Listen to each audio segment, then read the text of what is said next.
Okay students, तो आइए देखते हैं 1.13। Pressure is determined as a force per unit area of the surface. It means pressure को कैसे डिटरमाइन करते हैं हम, तो force per unit area. Okay, तो ये हमें प्रेशर का डेफिनेशन दिया गया है, ठीक है। फिर हमें ऐसा यूनिट भी दिया गया है कि भाई उसका ऐसा यूनिट क्या होता है, पास्कल होता है, and 1 pascal is equal to 1 newton per metre square होता है। अभी हमें ऐसा दिया है mass of air at sea level, तो मास ऑफ एयर इतना दिया है 1034 ग्राम पर सेंटीमीटर स्क्वायर। ये आपको क्या इंडिकेट करता है बच्चों, ये इससे कंफ्यूज होने की जरूरत नहीं है। If the mass of air at sea level is 1034 gram per centimetre square, ये क्वेश्चन एक्चुअली आपको दिया गया है ये डिफरेंस जानने के लिए, मास एंड वेट के बीच में डिफरेंस जानने के लिए, ठीक है। मास क्या होता है, कोई भी सब्सटेंस का मास, एंड वेट क्या होता है, मास प्लस उसके ऊपर जितना ग्रेविटेशनल फोर्स लगता है वो, उसे वेट कहते हैं। इट मींस मान लो ये पेन है, ये पेन का पर्टिकुलर मास होगा, वेट किसे बोलेंगे, अभी इसके ऊपर अर्थ का ग्रेविटेशनल फोर्स लग रहा होगा, उसको साथ में क्या बोलेंगे, वेट बोलेंगे। अगर इसका हम वेट मेजर करने जाए तो मून पे इसका वेट क्या होगा, अलग होगा। सिंपल बात है, क्योंकि मून पे ग्रेविटेशनल फोर्स नहीं भी होगा, या तो कोई भी अलग चीज होगी, इसलिए तो ये डिफरेंस होता है मास और वेट के बीच में। मास हमेशा सेम रहता है, वेट ग्रेविटेशनल फोर्स पे डिपेंड करता है। तो इसके ऊपर से क्या पता चलता है कि मास दिया है, mass of air at sea level is 1034 gram per centimetre square. It means ये मास पर यूनिट एरिया दिया है सेंटीमीटर स्क्वायर, तो एरिया हुआ, तो मास पर यूनिट एरिया। हमें एयर का प्रेशर क्या होता है, pressure of air, clear, is equal to क्या होता है, आप सिंपल कह सकते हो weight of air upon weight of air upon unit area. चलो मैं इधर लिखता हूं, कंफ्यूजन ना हो, वेट ऑफ एयर चाहिए हमें। हमें तो क्या दिया है, मास ऑफ एयर। तो अभी वेट पर यूनिट एरिया में लिखने जाऊं तो क्या होगा, वेट पर, समझिएगा, weight per unit area is equal to 1034 gram into centimetre minus 2 into क्या आएगा, 9.8 मीटर पर सेकेंड स्क्वायर आएगा। ये क्या होगा, acceleration in the presence of gravitational force. तो 1034 g gram into upon centimetre square into 9.8 into metre per second square लगाना पड़ेगा, क्योंकि वेट की बात कर रहे हैं, ठीक है, मास की बात नहीं कर रहे, वेट की बात कर रहे हैं। ओके, अभी समझिएगा, तो वेट इधर 1034 ग्राम है, एंड मैं नीचे 1 सेंटीमीटर स्क्वायर लिख देता हूं। इधर है हमारे पास 9.8 मीटर पर सेकेंड स्क्वायर। अभी आप देख सकते हो दोनों अलग अलग यूनिट है, ये हमारे सीजीएस पढ़ रहे हैं, ये हमारे एमकेएस पढ़ रहे हैं। हमें तो ऐसा यूनिट चाहिए, तो फिर सबको स्टैंडर्ड यूनिट में कन्वर्ट करना पड़ेगा। मान लो अभी 1034 ग्राम को किलोग्राम में कन्वर्ट करें तो 1.034 किलोग्राम आएगा, सिंपल बात है, किलोग्राम में कन्वर्ट किया। अभी 1 सेंटीमीटर स्क्वायर को मीटर स्क्वायर में कन्वर्ट करेंगे तो 10⁻⁻⁴ मीटर स्क्वायर आएगा। सिंपल है, ये आपको आता है सेंटीमीटर स्क्वायर को कैसे कन्वर्ट करना है, ठीक है। तो सिंपल है, 10⁻⁴ मीटर स्क्वायर एंड 9.8 का 9.8 ही रहेगा। अगर आप इसकी कैलकुलेशन करने जाओगे तो आपको मिलेगा 1.01332 इंटू 10⁵ पास्कल।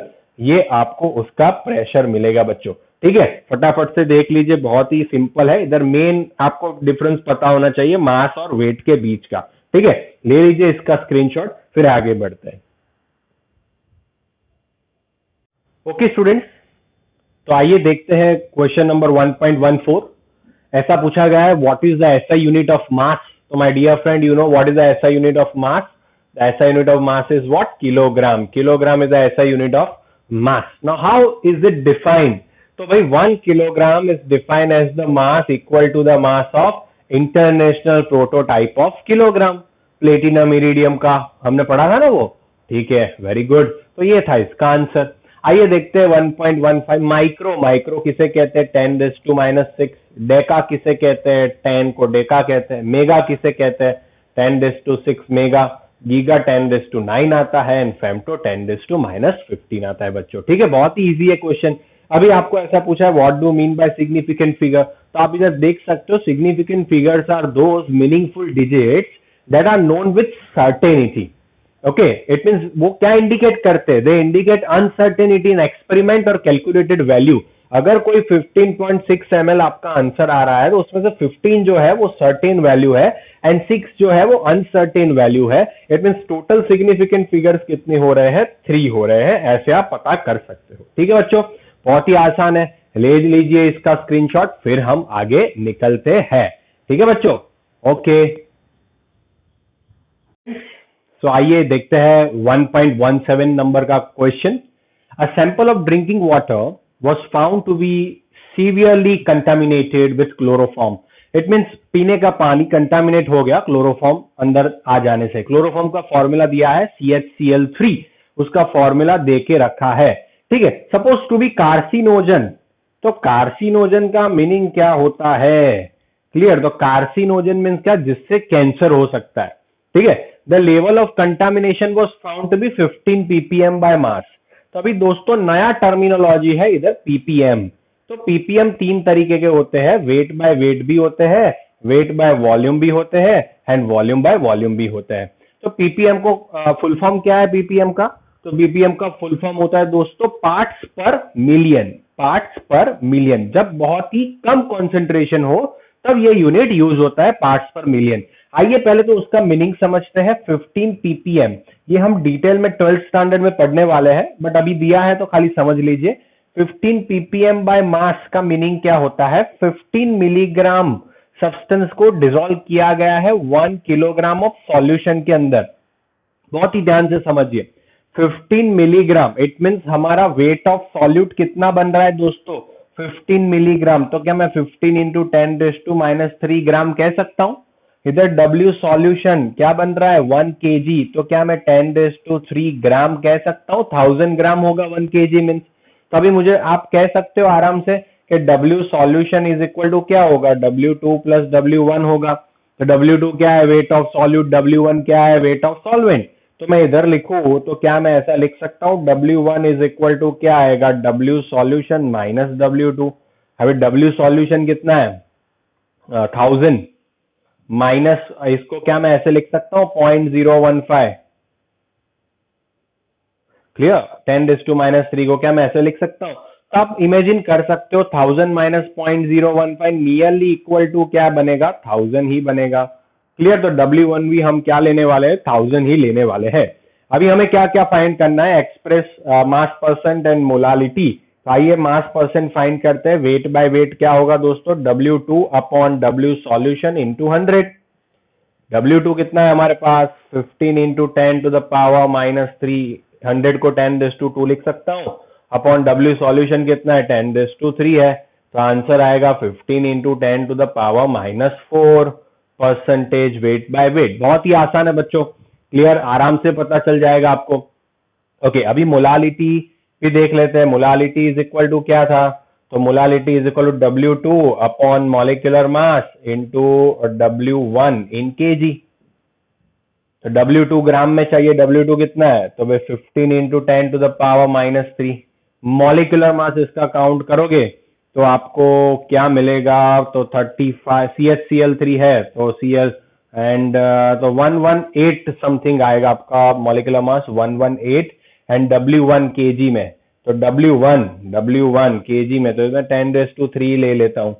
ठीक है, तो खाली हमें क्या करना पड़ेगा? आप आराम से कह सकते हो 15 अपॉन 118, तो 0.127 क्या आएगा? 0.127 इंटू 10⁻⁻6 मोलल, ये हमारा आंसर होगा बच्चों।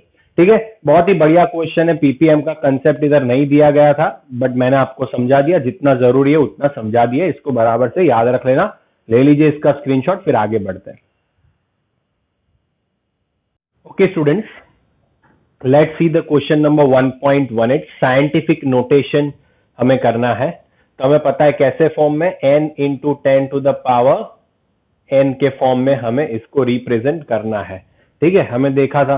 तो इधर आप देखो 0.0048 है। कितने पॉइंट कौन सी साइड जा रहे हैं? मैंने आपको रूल बताया था, राइट साइड जाएंगे तो डिक्रीज होगा, लेफ्ट साइड जाएगा तो इंक्रीज होगा। इतना याद रखना है। 1 2 3 पॉइंट राइट साइड जा रहे हो तो 10⁻⁻1 -2 डिक्रीज हुआ तो 10⁻³ आ गया। इधर 1 2 3 4 एंड 5 तो लेफ्ट साइड इंक्रीज होगा तो 2.34 इंटू 10⁻⁵। आई थिंक इसमें किसी को कोई प्रॉब्लम नहीं होगा। अगर 8008 है तो 1, 2 एंड 3, तो 8.008 इंटू 10⁻³ होगा। इधर लेफ्ट साइड ही जा रहे 2 पॉइंट, तो 10⁻² आ गया। इधर 6.0012 ही है तो 6.0012 ही रखेंगे। ठीक है, इज इट क्लियर?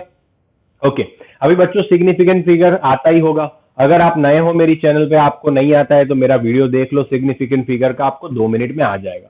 पहले ऑलवेज ये दोनों तो सिग्निफिकेंट होंगे, बट ये दोनों क्या है, लीडिंग जीरो है, तो वो तो कभी भी नहीं होंगे। तो खाली 2 ही सिग्निफिकेंट फिगर आए। इधर ट्रैप जीरो है, ये दोनों तो सिग्निफिकेंट है, ट्रैप जीरो भी है, तो 3 हुए। इधर 1, 2, 3 एंड 4 होंगे, क्योंकि ये दोनों के दोनों जीरो ट्रैप जीरो है, इसकी वजह से। 126,000, पीछे वाले जीरो की कोई वैल्यू नहीं होती जब डेसिमल पॉइंट होता है। मेरा वीडियो देखा होगा तो 2 मिनट में पता चल जाएगा। तो 3 होगा तो ये 3।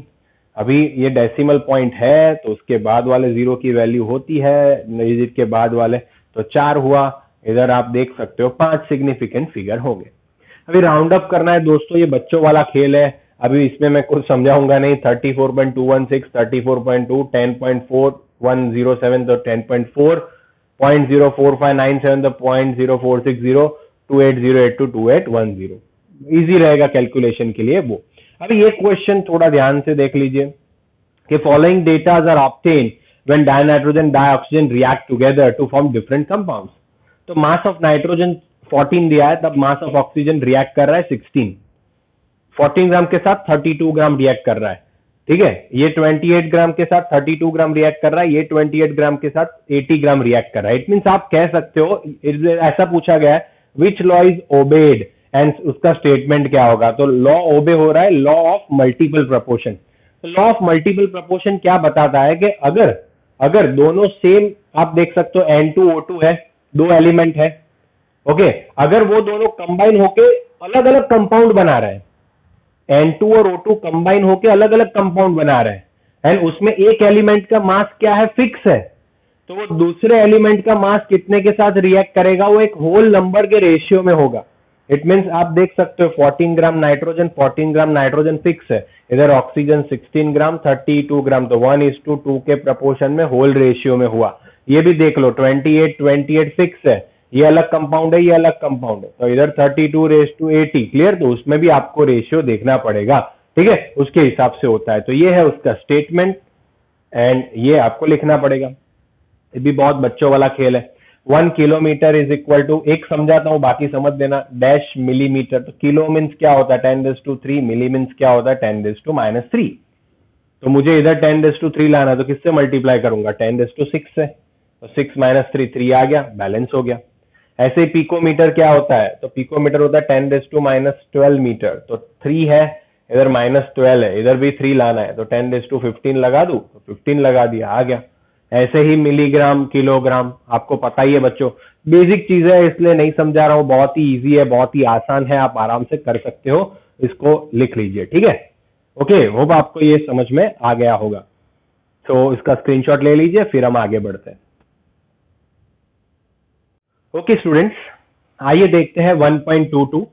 इसमें ऐसा दिया गया है, if the speed of light is 3 × 10⁸ metre per second, calculate the distance covered by light in 2 nanosecond.